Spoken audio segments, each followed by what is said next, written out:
You know, ever since Rocksteady shut their doors on the Arkham universe, fans, including myself, have been craving for a new studio to take up the mantle. These games are some of the best superhero simulators out there, and people like me want to relive the experience. And how could you not? Who wouldn't want to go around Gotham City as the Cape Crusader and beat the hell out of his most notorious villains? The games are even a large reason why I just love superheroes so much and why I eventually created this channel. But when it comes to the actual world of gaming, my biggest letdown has to come from this series. And no, I'm not talking about Arkham Origins. I'm talking about Arkham Knight. I know that everyone puts Arkham Origins on this pedestal as the worst game in the franchise, but I think it's actually better than Arkham Knight. Not only that, but I personally don't count it as canon in my head.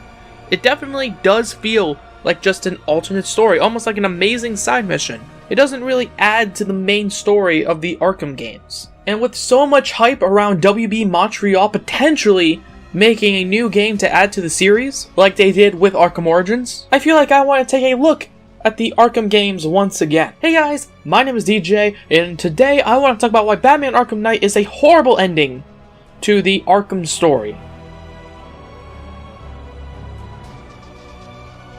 I understand that a lot of other people have pretty much shit on this game. And even though I could sit here and talk about how the entire game focused way too much on the Batmobile, or say that the multi-fear takedown was too OP, that's not what I plan on doing. Today, during this little conversation, I want to talk about the Arkham story as a whole. To bring it back up to speed, let me first recap it in super quick fashion. So, in the first game of the series, Batman Arkham Asylum, Batman is trapped on Arkham Island, and it is revealed about halfway through the story that the Joker is trying to obtain something called Titan. Titan is pretty much a stronger version of the chemical that makes Bane the big thick boy that he is. Joker ends up gaining this Titan, ingesting it, and then becomes a big thick clown in his own right. Following that, Batman beats him and the world is saved from big thick clown people. Anyways, moving right into Arkham City, it is revealed that Hugo Strange is running a new, large prison, taking out a big chunk of Gotham. Batman, throughout the course of the game, finds out that Hugo Strange is planning on literally killing everyone in the prison through something called Protocol 10. As the owner of Arkham City, he's gained permission to have this protocol be created. If Gotham agrees, he can activate this protocol and kill everyone in the prison. Not only that, but while Batman is fighting throughout the city, he learns that the Joker is slowly dying via the Titan he took back in Arkham Asylum. Harley Quinn then goes on to, hit Batman on the head really hard, leaving him to be unconscious. And while he's unconscious, Joker decides to put some of his blood in Batman, giving him the Titan formula and essentially poisoning him. And of course, Batman wouldn't care, but Joker has also poisoned all of Gotham as well, so Batman cares. Anyways, as you noticed by now, the Titan formula has become one of the main focal points throughout the series. It is so far the one main consistent throughout the games. Anyways, back to Hugo Strange's part of the story. We learn later on that he is merely a puppet to Ra's al Ghul, who really wants all of the prisoners in Arkham City to be killed. Seems like a major plot twist, right? Well, just remember that for later. Anyways, Batman stops Ra's al Ghul, eventually leading Ra's al Ghul to his death, gets the cure for the Titan formula, and cures himself. And the world is saved once again. Everyone is saved, except for the Joker. The Joker was not cured in time, leading him to die as Batman walks out of Arkham City with his arch nemesis in his arms. So, off the back of Arkham City, we now see a bunch of jumping off points Arkham Knight can continue from. We can see the Titan formula again, which seems to be an underlying consistent throughout the entire series. We can see Ra's al Ghul in his continued part of the story, as he was the leader of Arkham City technically, and caused Protocol 10 to start happening. He is such a major part of Batman in the comics, and pretty much in every adaptation, so perhaps this new addition to him could lead to something interesting. The third big plot point that Arkham Knight could continue with actually involves a scene I haven't really talked about yet because it was so minor to the major story. However, It is a pretty big scene. That is, After that night we spent in Metropolis, you could have just called. perhaps this night that she was referring to could end up being the dawn of my personal favorite Robin, Damian Wayne, the son of Batman. Or the game could be about the grief Batman is going through, or the grief Harley Quinn is going through after the Joker's death. The Joker is his arch nemesis, so perhaps seeing the mindset and psyche of the Batman could be pretty interesting. But here's what actually happened in Arkham Knight.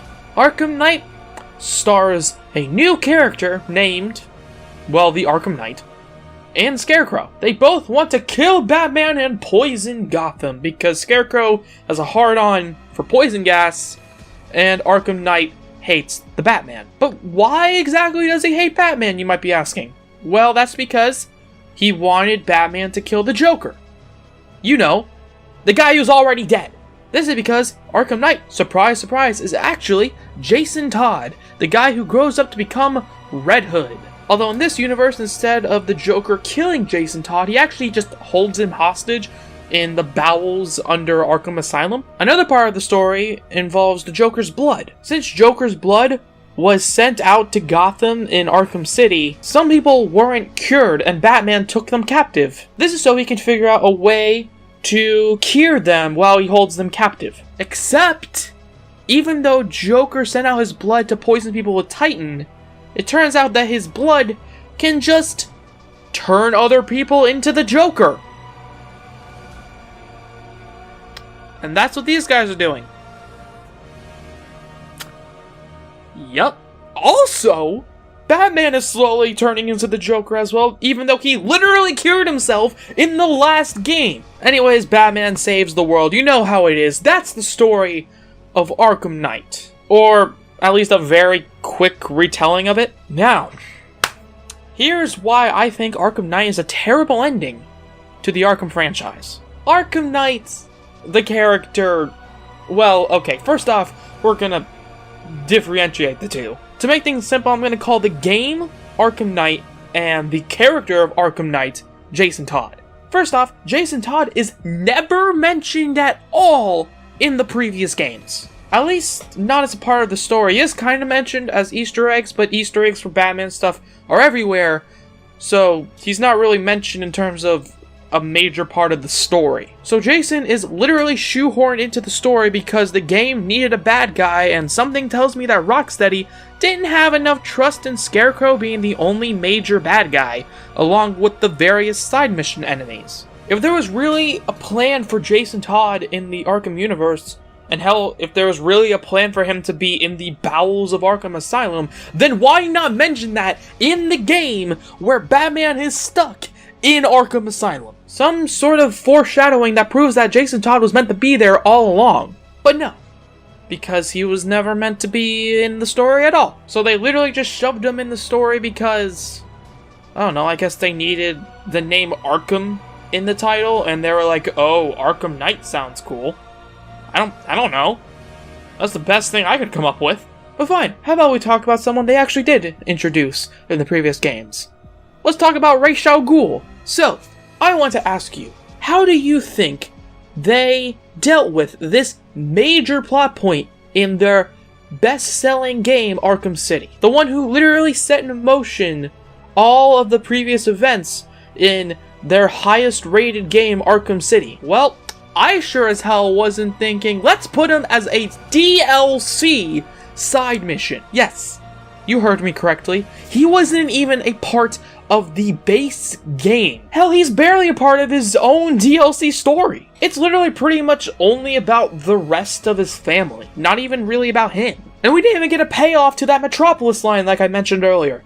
You know, the one that personally makes me angry because Damian Wayne is my favorite Robin. Although my reasons for that could be another video entirely. Not only that, but there was never really even any mention of the Titan formula as well. This really interesting chemical was never mentioned again. Now sure, you could say that in Arkham City you destroyed them all via a side mission with Bane, which I didn't really mention, but there's a side mission with Bane where you destroy a whole bunch of Titan canisters. But you still think that that would be some parts of the story. So Arkham Knight, instead of really concluding any of the major storylines they had throughout the series, decided to almost make one that is completely original. Hell, they didn't even have the same Batmobile as literally every other one in the series. Arkham Knight is like the third act of a movie that has nothing to do with the other two acts. Arkham City and Arkham Asylum have a completely different feel to Arkham Knight. Those two games had one concurrent story, and the fact that Arkham Knight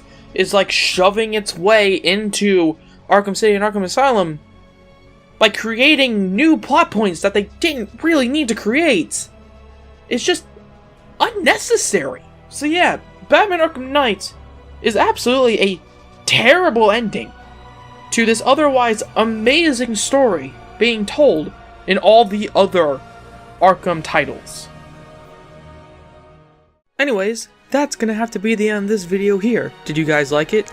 Let me know in the comments below. If you want to see more of my over-analytic and dorky content, why not check out this video here? And while you're staring at this outro screen, why not click this little subscribe button? Anyways, hope you have a good day, and I'll catch you later. Bye-bye! Yo.